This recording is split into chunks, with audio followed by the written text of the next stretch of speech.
Aquí no hay tres. Consider a hypothetical society where your access to healthcare was determined by the color of your skin. A society in which one's longevity and quality of life could be determined by the color of your skin. Sadly, this issue is serious for some people today and is a problem that needs to be resolved.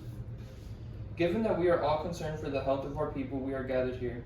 Addressing these systematic challenges that drive racial disparities in healthcare and pursuing universal access to superior medical treatment are of utmost importance.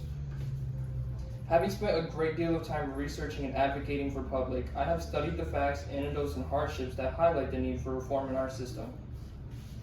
I want to discuss racial inequities that are deeply embedded in our healthcare system, examine different point of views, and make a call to action that goes beyond individual prejudices for the sake of our society as a whole.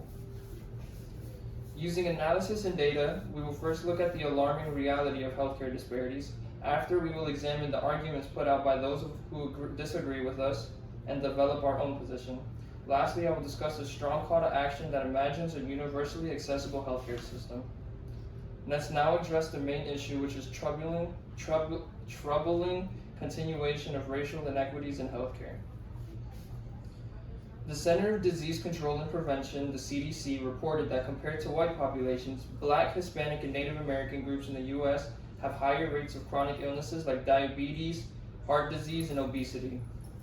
These groups also are more likely to die young from all causes. Research repeatedly shows that people from racialized marginalizations have unequal access to high-quality healthcare. This is a systematic problem that feeds inequality cycles, not merely a statistical accident. For many people, discrimination in hospital settings is an unpleasant reality. It affects not just access, but also the overall health outcomes and quality of care received by members of particular racial groups. According to data collected by Maxwell and Cartalala, the uninsured rate among African Americans was 10.6%, whereas the non-Hispanic white population had a comparable rate of 5.9%. And on the other hand, the proportion of uninsured people among Hispanics was 16.1%, a far greater number than the 5.9% from non-Hispanic whites. Now that the issue has been identified, let us examine the counter-arguments that have been presented to refute. Some people believe that eliminating health inequalities requires personal accountability, and while personal decisions are important, they are severely limited by structural obstacles. It would be like asking someone to swim against a strong current in a system.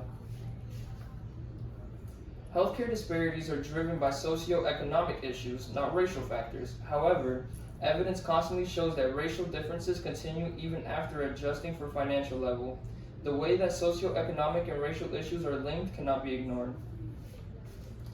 Healthcare disparities are sometimes attributed to cultural differences. Although cultural competence is important, the system still has a duty to offer healthcare that is unequal. Closing cultural disparities should be our aim, not using them as a justification for unfair treatment. For examining these conflicting perspectives, let's turn our attention to a positive call to action and imagine a time when healthcare disparities are eliminated.